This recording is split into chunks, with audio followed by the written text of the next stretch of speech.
how did you keep those blinders on when you're building this thing yourself? Talk me through that a little bit. Yeah, so I did a lot of work on the house myself. Had a good friend of mine help me with a bunch of it. But I think when I look back at that, it's that mindset of all the things you do when no one else is watching. It really comes down to that.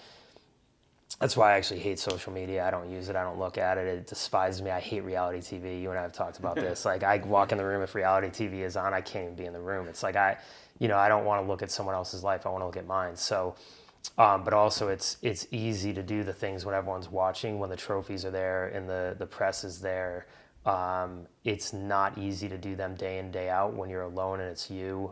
I think of I finished the attic and I think if there was a night I was sitting in the attic, absolutely exhausted. I cut myself. I had blood all down my pants. I'm covered in sawdust. And, it's like a Saturday night when I think all my friends are out, hanging out. And I'm sitting in the attic covered in blood and sweat and probably a couple tears. And I literally just sat there Indian style. And I was just like, I just want to throw in the towel so badly. There's nobody around. I mean, my kids and wife know I'm doing this, but nobody even knows. And what's crazy is you had a clear button you could push. Yeah. Just pick up the phone and call someone to do it for you. Come do it. Which is even, it makes it even harder. Yeah, it's right there. Button is right there. Yep, I got it out. You hit the eject button and it's over. Yeah. And I just had, I literally just remember sitting there Indian style and just kind of hanging my head and thinking, get up, just get up. It's nobody's watching, but you're watching, and you owe it to yourself to get back up. And it was a tough night, and I got back up and pounded nails for 3 more hours and cut a bunch of wood. And, but I needed that moment, I think, to hit the rock bottom, to ask myself, are you going to hit the eject button? Or are you going to grind it out? And I think also when you've gone through experiences that force you to rock bottom like that, not rock bottom. I mean, look, I wasn't dying. I wasn't like hanging off a roof, but it was a tough time. It's like I'm working full time. I'm doing this at night on nights and weekends, and it's easy to want to hit that eject button and call it a day. But I think when you go through those experiences, once you build up that confidence that, okay, one, I can do this and I know I can do it, but two, if I look back at myself 5 years from now and I realize I hit that eject button, how will I feel about that? I think I would despise me as a person if I looked back and went, dude, you hit the eject button? Like, what's the matter with you? Yeah. Get up. And I think in that moment, the get up, that internal voice, that internal self-talk saying, you've got this and you have to get up, you don't have another choice, was critical. But and it's also rewarding. You look back and you go, okay, cool, I was able to get up, I was able to finish it. Now it's done.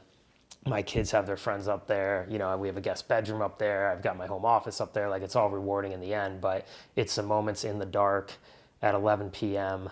when nobody's around and it's so easy to bail. Or I could have gone to bed. I could have just hopped in the shower, called it a night, go to bed. Instead, it was, nope, just keep going, So I think those are the moments when I look back to get to the next stage gate. You have to experience those. You have to put yourself into that situation to try it.